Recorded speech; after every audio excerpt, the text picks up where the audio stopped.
lihat makhluk, jangan mudah terkecoh, jangan tertipu.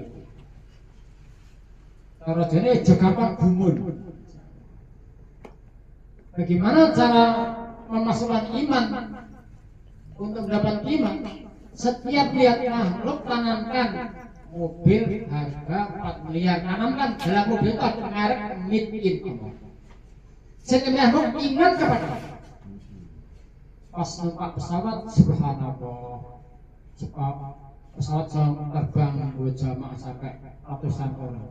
Tanamkan dalam hati kita, dalam pesawat itu ada merek made in. Tanamkan, kesankan Bapak. Setiap makhluk kesankan hanya kepada Allah.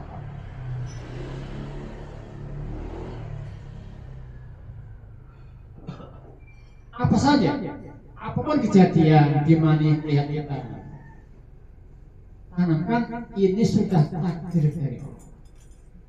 Hari ini ada orang sakit, ada orang sehat, ada orang dakwah, ada orang maksiat. Semua itu sudah aturan dari.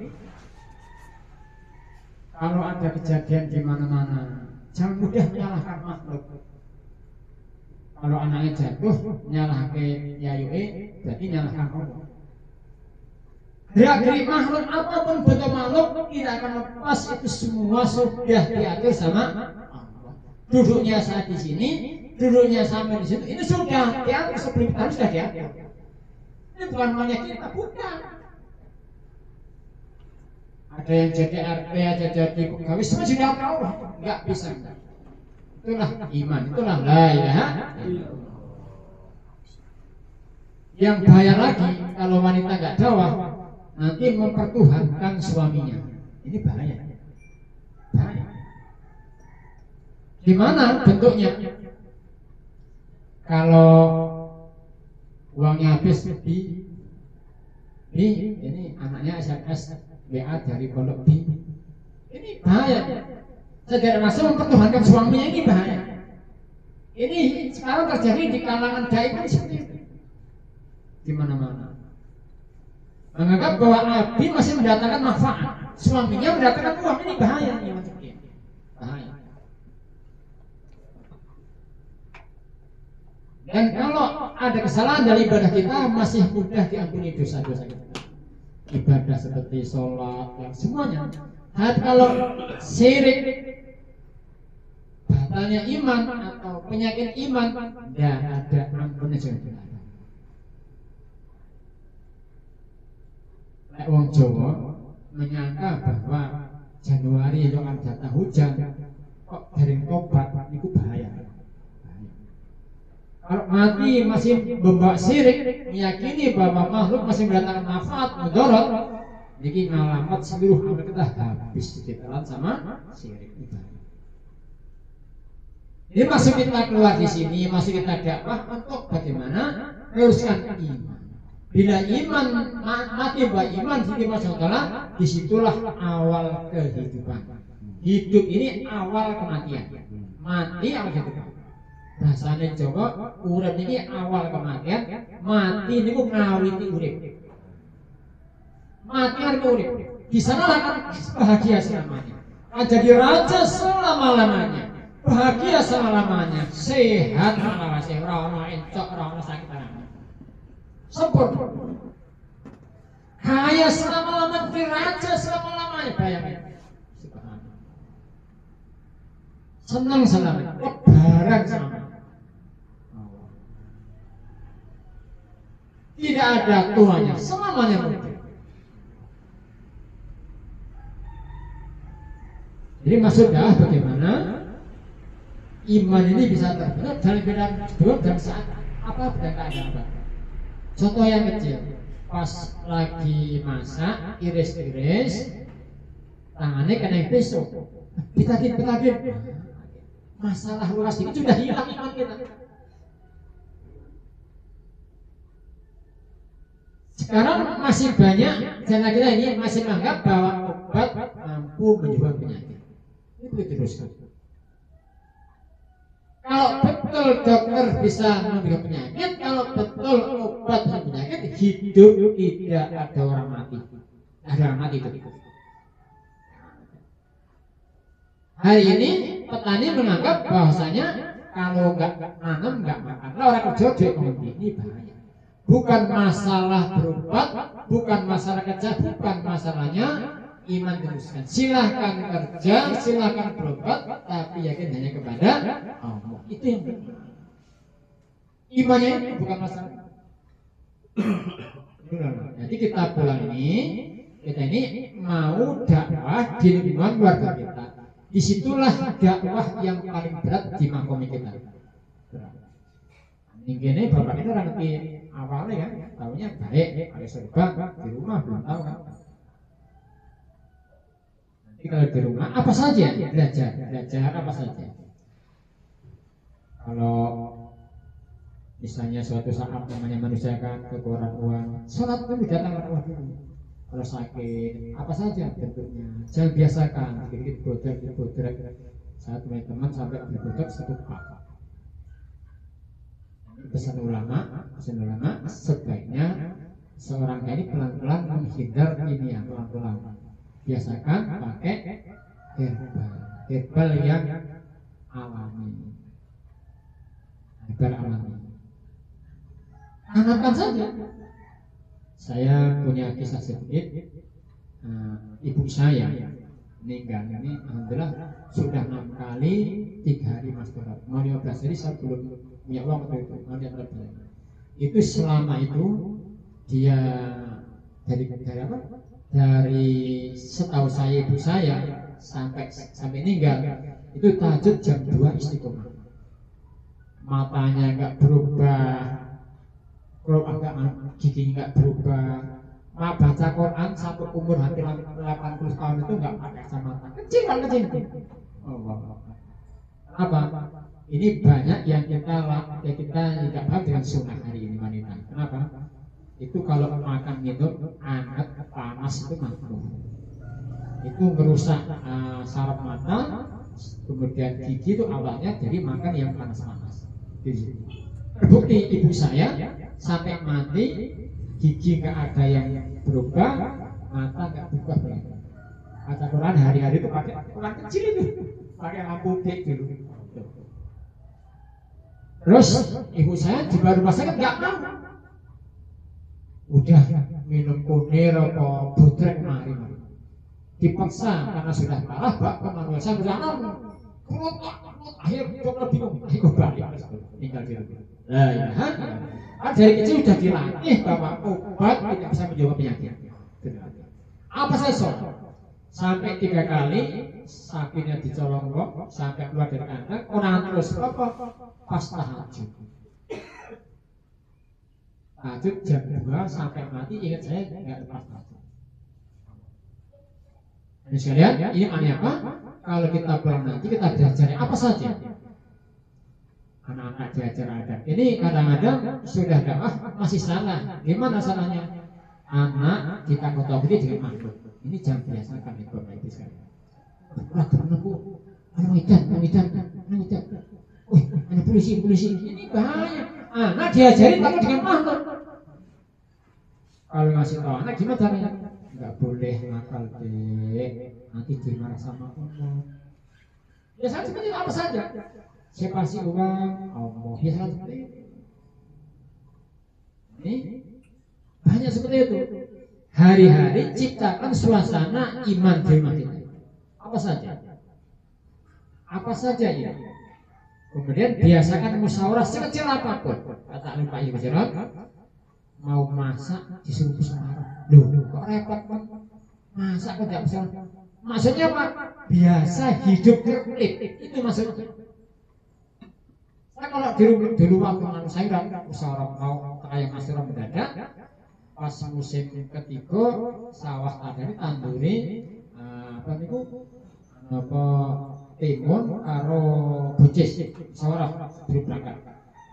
Usul apa bocis sih apa timun sih? Aku usul bocis sih Pak. Seandainya aku tinggal keluar udang ada banyu rong dino ora bosok bocis. Ada kan selamat bocis. Nah 3 hari pas pulang dia terus begitu balik, subhanallah, kumpul tak satu pun tidak ada yang, tidak. Seperti itu hidup ini. Hidup ini diajari tertib. Kenapa tertib? Supaya ditolong sama Allah. Tolong sama. Biasa seperti itu. Tertib. Sunnah ditegakkan maksudnya di sini sering kita dengarkan kejadian berbagai masalah dalam agama. Maksudnya apa? Di mana jam berapa keadaan di situ sunnah, disitulah jaya, disitulah berapa. Jadi kalau sudah tertib di rumah tangga mustahil beras sampai habis di rumah mustahil. Allah nggak baca. Terus ingat lagi saya sampaikan pada seluruh dai. Jadi banyak rezeki tidak ada hubungan dengan banyaknya modal, banyaknya toko, banyak sah, tidak ada hubungan. Ingat ya. Jelas hadisnya Bukhari Muslim. Saya punya di rumah.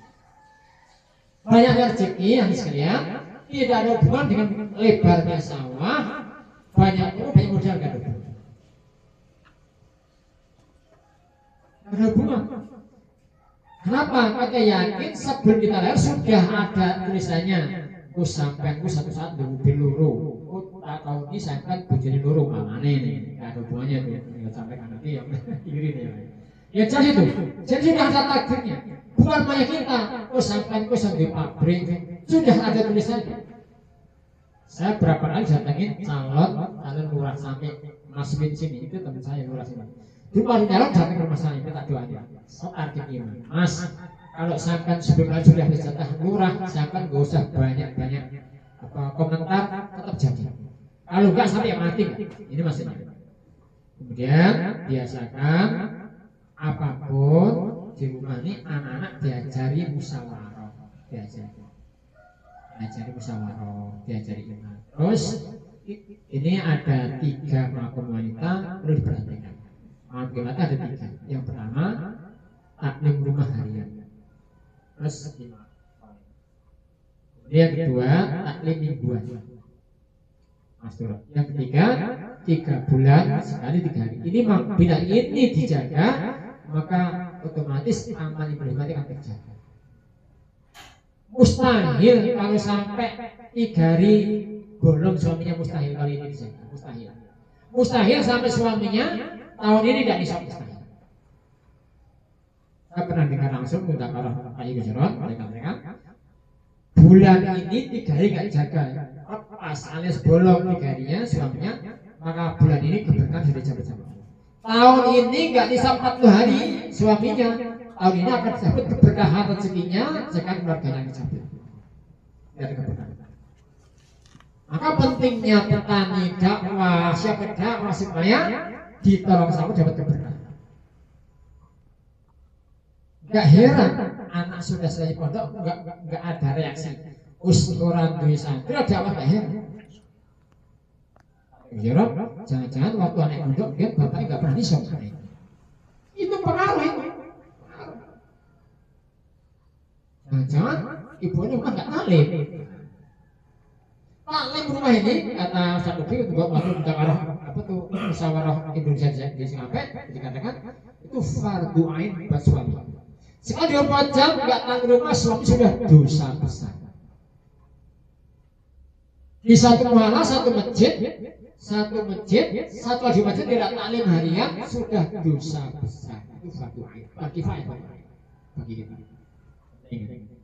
Nah, sehingga wanita paham. Tanya, ada habis musyawarah mingguan, misalnya tanya suaminya, jangan diam aja. Gimana tuh kabarnya? Alhamdulillah. Ada masalah. Ambil hikmat kan? Ambil hikmat kan? Ada jamaah Malaysia. Ya hikmat siapa? Langsung tanya. Ini ada pastor. Kapan bisa musyawarah? Langsung tanya. Kalau besok, sekarang besok. Ya, tidak kalah pentingnya. Setiap rumah hendaknya punya target bulan ini menambah taklim berapa rumah di mana kita, sehingga nanti musyawarah mingguan ada solusi. Tapi saya belum ada, saya cuma pelan-pelan. Itu dianjurkan setiap yang pernah keluar 3 hari sudah hidup taklim rumah harian, hendaknya setiap bulan ada target rumah siapa bulan ini mau hidup. Itu dari awal. Dari mana caranya? Pelan-pelan ikromi. Terus ini nambah lagi sedikit.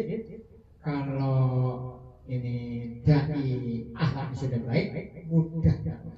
Sahabat tangga subhanallah. Betul nomor ini. Apa sih kehilangan? Baik yo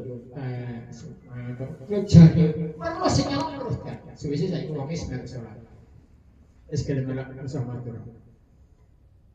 Belum lama tahun kemarin pas pasal-pasal bahasa babon tak ada. Perlu tak begitu terus jaga. Lama-lama tidak. Kolam berumah tiap tinggal mas terus dia saya istilah kalau tidak pernah. Itu akhlak seperti jangan seperti orang-orang yang belum tahu.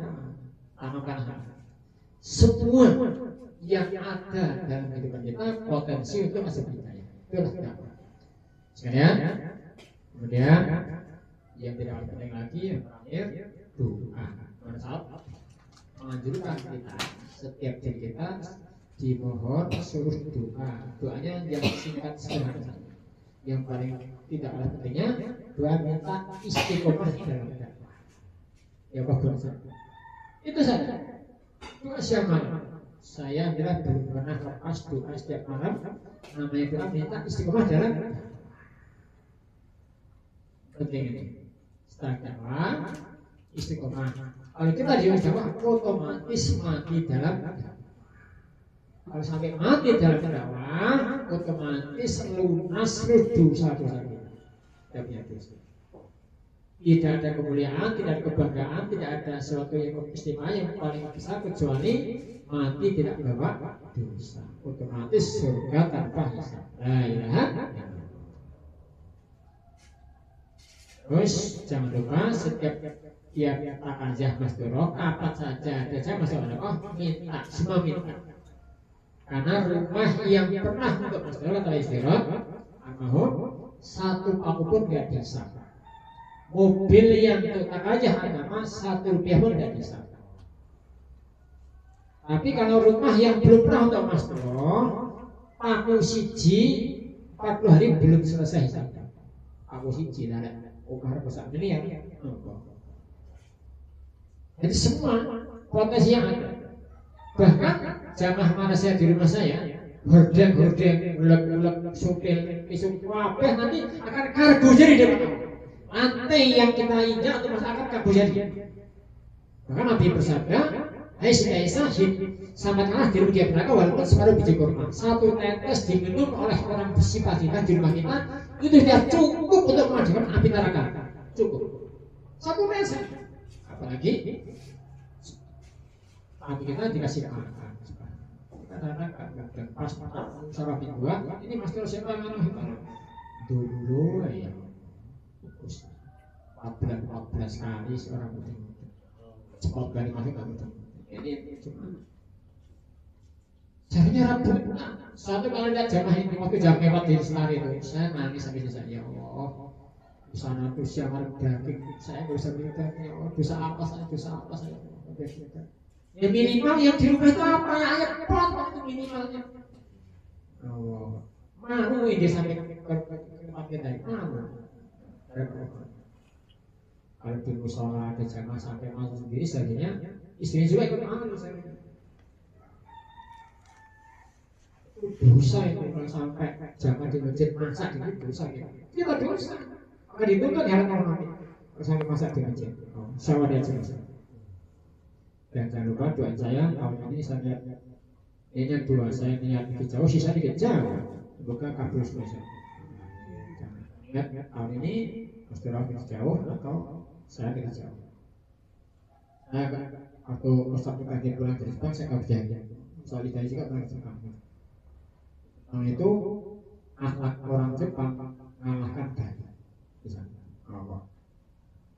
Karena kalau orang Islam tidak awet satu pun tidak ada yang cukup aja jalan ke masjid baru dia cuma 3 masjid. Semua anak kecil pun yang belakang duduk seperti itu. Di jalan-jalan atau ketahuan dia duduk dengerin walaupun dia nonton sama. Hormat. Bahkan kalimat di tengah-tengah jalan itu orang-orang Jepang pada minggir menghormati kalimat sampai gitu. Semoga Allah kita persilakan supaya kita yang sepaham dan damai dan sebagainya sampai akhirnya seluruh Indonesia. Dan jangan lupa teman kita yang niatnya doakan, saudara kita doakan. Yang lebih penting lagi mudah memaafkan. Mudah memaafkan saudara kita. Itu akhlak yang tinggi. Kalau saudara kita buat jolim, kita berbuat baik. Kalau sedekah tempe dibalas daging itu sudah umum. Tapi kalau orang saya pernah di Tegal sekarang udah rajin masjid, muala-ala fitnah di depan orang banyak, malam sore itu langsung dari bilang apa susu, oh kedet akhirnya minta maaf ya. Pas bar fitnah dengar ngomong sore karena itu kalau gula susu kan, wah langsung dia minta maaf. Tanpa kita, ya Allah.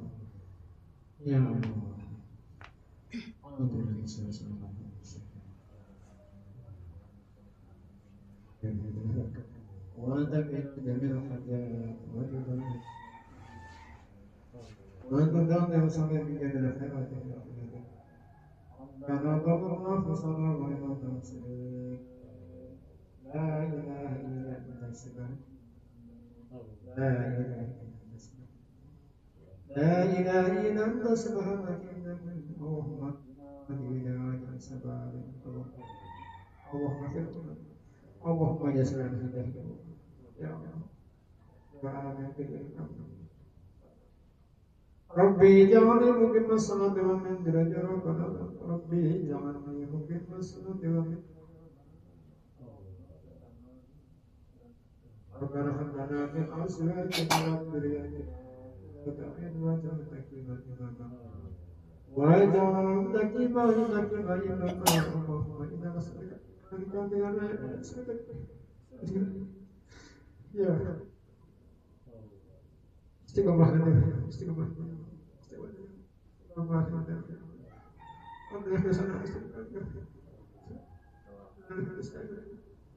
ya